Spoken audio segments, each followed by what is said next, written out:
It's been a century in the making. President Biden will sign the Emmett Till Anti-Lynching Act into law. It makes lynching a federal hate crime. It was named after Emmett Till, who was just 14 years old when he was accused of whistling at a white woman in 1955 in Money, Mississippi.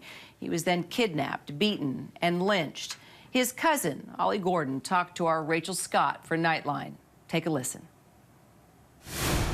You've ended up fighting for Emmett, but in the years to follow, we would learn of other Black lives that have been taken.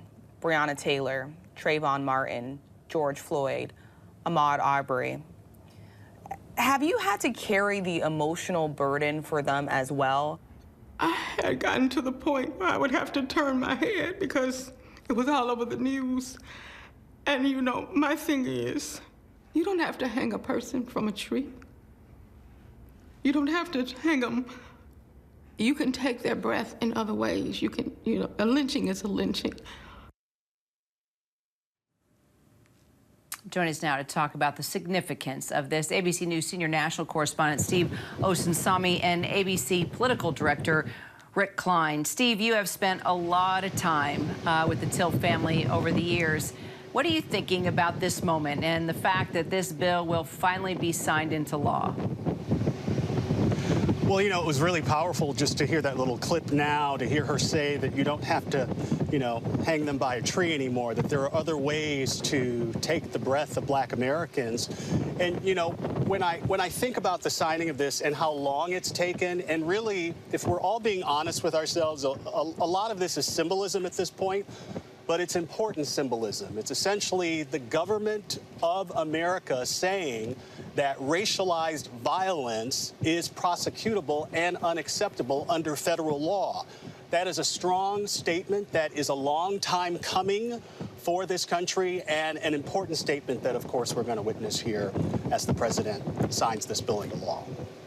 And Steve, you and I have talked about this for a number of years. There was a time that I was based there in Atlanta with you. We would see each other out on assignment. You, ABC, I was working for CNN, and we would bump into each other. And remember when Without Sanctuary came through Atlanta, and all those pictures of lynchings through the years were on display there at MLK, at the MLK Center. And it got a lot of attention. There were a lot of people that were so uncomfortable with it. There were a lot of people saying it's about time and people need to see these pictures. And now Without Sanctuary is there in the Civil and Human Rights Museum there in downtown Atlanta. So as we talk about the history, talk a little bit about why even though this is symbolic, right? It's very important to be a part of the conversation, to understand even why we were dealing with this racial reckoning after the death of George Floyd. There's still so much we haven't talked about, and we haven't figured out how to make work in a diverse and peaceful way. So this really does go so beyond the symbolism. It's symbolic, but it's also, again, I underline important. It's an important statement, an important act, because when you think about the lynchings that happened in this country, primarily in the South, there were so many of these cases where no one was ever prosecuted, and if they were prosecuted, they were acquitted, where the government essentially not only tolerated this, but in many ways, some would argue, encouraged it. And for African Americans in this country who have lived through this and who have seen the lack of acknowledgement from this country, and then you add that to sort of what's happening in the modern day, where some of the same concerns that African Americans have about fairness in the justice system, fairness in policing, having this happen today is incredibly important. And Kira, there's something else I want to point out too.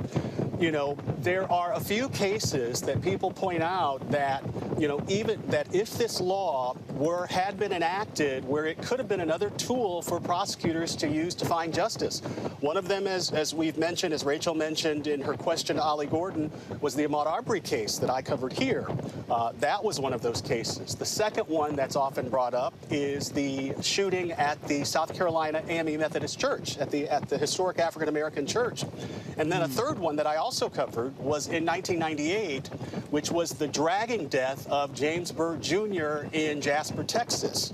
All three of those cases are cases where if this were the law of the land at the time, where this could have been a tool for prosecutors. And I also want to underline the importance of that. And I'm going to use another case. This one was in South Carolina. It was the case of Walter Scott, who was shot in the back by a white police officer. When that case went to state trial, that officer was not found guilty.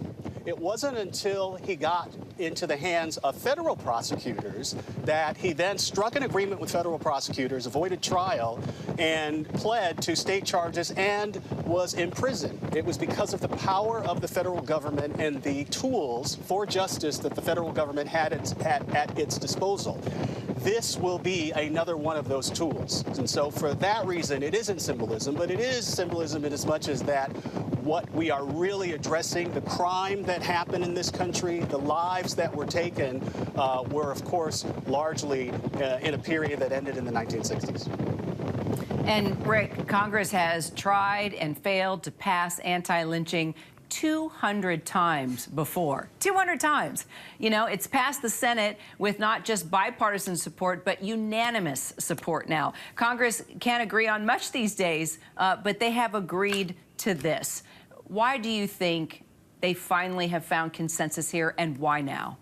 Yeah, there's no easy answer to that, Kira. Frankly, it's the kind of thing that just gets caught up in typical congressional politics where one chamber will pass it, the other won't. There'll be an objection raised, and it just has fallen by the wayside, in part because it doesn't feel as urgent, I think, for the reasons that Steve has outlined. Lynchings are extraordinarily rare, and the period where lynchings were most prevalent is long past, very fortunately for this country. But we've seen over the last couple of years Republicans' concern on this center on the idea that they don't want to increase the number of federally prosecutable crimes. They're concerned about expanding the power of the federal government. Lynching crimes, like any other crime, would be prosecutable and have been prosecuted at the state level. Some Republicans have felt like that's enough. More recently, Senator Rand Paul was trying to block this, saying that he felt like the law was too vague. He was concerned that some people who might be caught up in some kind of other altercation, maybe a confrontation over a traffic accident, could then be accused of lynching if it escalates into very unfortunate ways. I think those were seen as sort of red herring arguments, and that fell away. Finally, Senator Paul dropped that objection. It was passed unanimously in the Senate. There were 3 Republicans in the House who voted against this, standing on the principle around federal power. I think there's long been support for the idea of this, but it just hasn't been enough of an urgent priority. And I think there's some concern now that passing it will be seen as something that's done in lieu of larger police reform, that some of the bigger efforts around changing policing tactics, addressing some of the awful incidents that happen in modern-day America, that this is going to be seen as a cover for that. Interesting. Steve, do you want to weigh in on that? You know, I think that this has been a long time coming, and that there has been a lot of displeasure, especially from the black community, in the delay that has taken Congress to pass this law.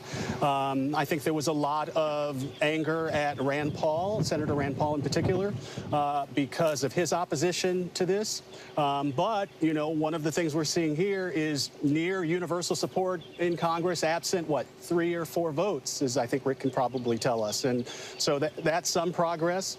I think that, you know, a lot changed after the summer of street protests in this country. The conversations changed. The movement of this type of legislation changed after those protests and that conversation in America over race.